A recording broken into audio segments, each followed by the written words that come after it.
Ahora quisiera darle la palabra a nuestro compañero Andrónico Rodríguez para que nos pueda dar su exposición por los próximos 15 minutos. Hola, hola. Bueno, muchas gracias. Muy buenas tardes a todos los presentes, a los panelistas, a los organizadores de Rumbo Colectivo. Bueno, para mí un alto honor estar presente en este gran evento en la tierra de Salvador Allende. Y a propósito, si no me equivoco, este año cumple 50 años del golpe de Estado. Rendimos homenaje a este gran hombre que ha inspirado a muchos líderes posteriormente, que después de prácticamente medio siglo que vamos recordando en toda Latinoamérica. Bueno, como bien nos presentaba, mi nombre es Andrónico Rodríguez, actualmente como presidente de la Cámara de Senadores estoy asumiendo por tercera gestión este año 2023. ¿Y cómo está la situación de cada país en Sudamérica, Latinoamérica? Me parece muy importante hacer un pequeño diagnóstico y mostrar también nuestra visión práctica, cómo queremos para encaminar a las izquierdas progresistas o de centro, como le llaman algunos, a un solo camino, para que de alguna u otra forma tengamos un solo horizonte en toda Latinoamérica y tener la posibilidad de mostrar a las nuevas generaciones una región potencia en todo sentido. Yo recuerdo todavía en Bolivia, por ejemplo, el 2006, correteando detrás del hermano Evo Morales. Es inevitable hablar de Evo cuando nos referimos de Bolivia. Estaba nuestro hermano Álvaro, que está presente acá, todavía en colegio, ¿no? Quería entregar una nota para que sea nuestro padrino de algunas actividades. Yo le veía a Evo bastante alto, bastante vital en todo sentido, enérgico. Y bueno, ¿cómo pasó el tiempo tan rápido? Y sembraron ideas, propuestas, y empezaron a abrir camino, y nosotros, las nuevas generaciones, empezamos a recorrer por ese camino. El 2019, yo recuerdo a Evo cuando en algún momento decía: los de la izquierda no llegamos al poder solo para administrar de manera eficiente el gobierno del Estado, sino para transformar de manera estructural. Y algo que yo valoro bastante de la lucha de nuestros padres en el trópico, porque Evo y el MAS, el instrumento político por la soberanía de los pueblos, es resultado de una larga lucha acumulada que finalmente desembocó en la creación de esta organización política el 95, el 97 diputado nuestro hermano Evo, el 2002 candidato a la presidencia, finalmente el 2005 logramos superar más del 50%, que en toda la historia de Bolivia no lograron llegar al 50%, y por tanto se inventaron la democracia pactada o la mega coalición para llegar al poder. Y el coteo político era impresionante y, por supuesto, el manejo de la administración del Estado prácticamente era nefasto en toda la historia, prácticamente desde la creación de la República.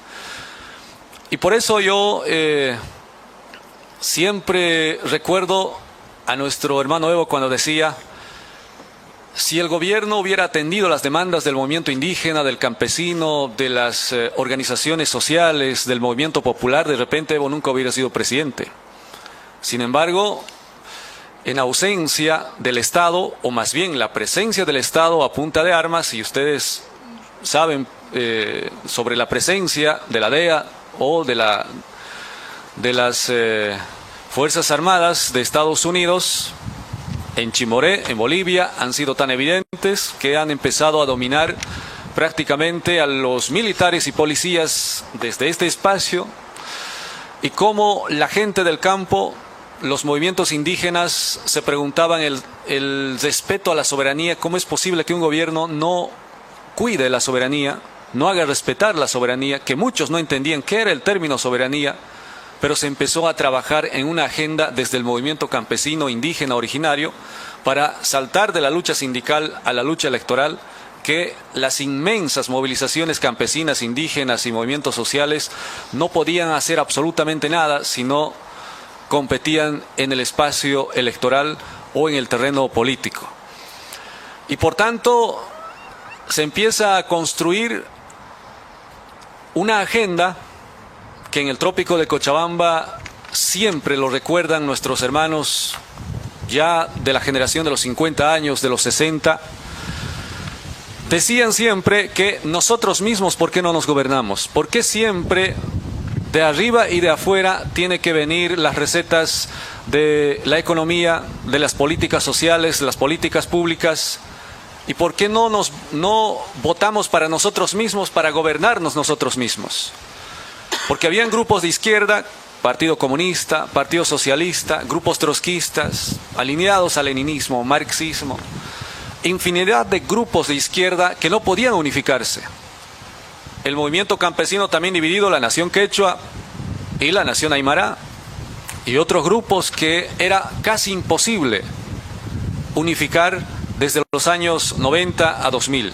Finalmente, el 2005, con más del 55% se logra superar el porcentaje del voto y definitivamente se llega de manera directa con el voto del pueblo al gobierno, a la cabeza de nuestro hermano Evo, y ahí empieza a materializar la idea de llegar al poder para transformar de manera estructural el Estado. Entonces, la nacionalización de los recursos naturales, la asamblea constituyente, la fundación o la creación del Estado plurinacional se hace efectivo y la participación de las mujeres, indígenas y jóvenes se materializa a partir de 2009 cuando se promulga la nueva Constitución Política del Estado y se declara el Estado plurinacional de Bolivia, que la anterior Constitución era tan homogéneo y no se podía prácticamente tener escenarios o espacios de participación efectiva de mujeres, jóvenes e indígenas. Y por eso yo valoro bastante la lucha de la generación de nuestro hermano Evo, que nos ha inculcado a las nuevas generaciones con mucho compromiso y conciencia social de continuar por los pasos que ellos han logrado unificar a todos los grupos de los movimientos sociales, campesinos, indígenas, grupos de izquierda, porque algunos de nuestros hermanos que venían a pasar cursos de formación política, en fin, siempre decían, los de la izquierda nacimos de las entrañas del pueblo, los de la derecha salen de un laboratorio. Entre 4, 5, 10 cuadros políticos crean su partido político y se consideran de izquierda, nacionalistas o revolucionarios. Y tenemos esa tradición en Bolivia. El MNR, que gobernó en contubernio con los dictadores militares, casi 50 años, movimiento nacionalista revolucionario, que captó a gran parte de los campesinos engañando con el nombre. Después aparece el MIR, Movimiento de Izquierda Revolucionario, y finalmente el dictador más criminal, que coordinó muy bien con Pinochet en nuestro país, Hugo Banzer Suárez. Después de la dictadura, bueno, pues se arropa con la democracia, supuestamente ya con la sigla de ADN, y empiezan prácticamente a gobernar por turno cuando se recupera la democracia el año 1982 en nuestro país. Entonces, ¿cómo hemos visto nosotros el año 2006 la evolución o la consolidación de los grupos de izquierda de manera muy sólida? A partir de la asunción de Evo conocimos nosotros la Revolución Cubana, la Revolución Bolivariana y por supuesto el auge del Partido de los Trabajadores de Brasil, y así de manera muy escalonada con Correa. Hemos nosotros, por lo menos desde el colegio y esta generación, hemos entendido que la lucha de nuestros padres finalmente ha sido para generar condiciones de estabilidad social, política y económica, y que las nuevas generaciones puedan transitar sin ningún inconveniente. Pero hay algo que nosotros no hemos tomado en cuenta de repente en este camino, en este trayecto. Como decía Michael Hott en algún momento, yo siempre he expresado esto que de manera muy atinada encaja cuando el 2019 esa revuelta de la derecha logra hacer renunciar a nuestro hermano Evo. Ahí yo decía, cuando Michael Hott en su momento expresaba de que Los tiempos difíciles crean hombres fuertes. Y los hombres fuertes crean tiempos fáciles. Y los tiempos fáciles crean hombres débiles. Y los hombres débiles tiempos difíciles. Esta rutina de repetición es permanente. Por lo menos nosotros el 2018, 2019, como que hemos notado tan natural la estabilidad. Hemos notado tan fácil la estabilidad social y política que se ha logrado con tanto esfuerzo. En su momento hombres fuertes como Evo, Álvaro, muchos dirigentes lograron superar el obstáculo más grande de toda la historia de nuestro país. Llegamos el 2006 al gobierno, 2007 empieza la Asamblea Constituyente, 2008 era punto constitutivo de dividir Bolivia. La media luna, muchos gritaron la independencia de Santa Cruz. O sea, era muy evidente la división de nuestro país. Pero se logró superar ese gran obstáculo, se logró instaurar y consolidar el Estado plurinacional, y como que para las nuevas generaciones se nos hizo tan fácil los tiempos, tan sencillo, tan normal, tan natural. Llegamos al 2019 con un porcentaje considerable del 10% en las elecciones, pero bueno, se inculcó ese mensaje antievismo, antimasismo, anticomunismo, antisocialismo, y con la ayuda de medios y corporaciones grandes, y más aún, lo que faltaba, toda la delegación de la OEA, a la cabeza del señor Almagro, lograron imponer la idea de fraude supuestamente, y la revuelta empezó prácticamente para desembocar en la renuncia de nuestro hermano Evo. Entonces, a partir de ese momento tan difícil, nosotros nuevamente empezamos a levantarnos, a movilizarnos. Por lo menos yo recuerdo desde el año 2019 hasta ahora, no tengo la tranquilidad como antes lo tenía, la estabilidad, una vida social, todo el año. Cuando en el trópico de Cochabamba me dicen, si no está Evo, estás vos, tenemos que empezar a unificar el MAS y PCP, tenemos nuevamente que unificar la izquierda en Bolivia, porque en nuestro país tenemos, por ejemplo, algunos supuestos videntes, los que miran la coca, bueno, pues predicen, ¿no? Ahí tenemos algunos políticos que decían, a ver, miramos la coca, vuelvo y ya no el MAS. No, miren, ya no va a volver el MAS, nunca más. Evo se fue, el MAS murió. Difícil que el MAS nuevamente se recupere, ¿no? Y empiezan a mirar una especie de bola de cristal, una especie de los videntes pareciera para predecir el futuro político del MAS en pleno medios nacionales y públicos, y dicen que el MAS no va a volver más. Es difícil que se articule el MAS. Por eso se confiaron tanto a la derecha, pero también se olvidaron que el legado que sembraron con esa lucha acumulada, también lograron impregnar prácticamente en el sentimiento de las nuevas generaciones. Yo resalto y reconozco la lucha de la juventud en Bolivia, y muchos jóvenes de Brasil, de Argentina, de Chile, como periodistas, llegaron a Bolivia. La masacre de Sacaba y de Sencata son los que han cubierto prácticamente de manera independiente en redes sociales, en celulares, todo lo que pasó en nuestro país. Entonces, por eso, la verdad, a mí me sorprende que la izquierda pueda tener este cíclico repetitivo y cotidiano de empezar muy bien, con mucha fuerza, bajar en algún momento, en algunos casos con derrotas, en algunos casos relativamente altibajos, en otros casos como en Bolivia, pareciera que todo terminó. Después de un año, nuevamente recuperamos la democracia sin ningún inconveniente, y ahí a mí me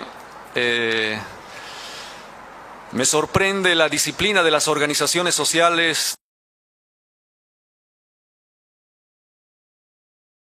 Decían en el trópico de Cochabamba, por ejemplo, ojalá el comandante Che hubiera pasado por acá en esta época.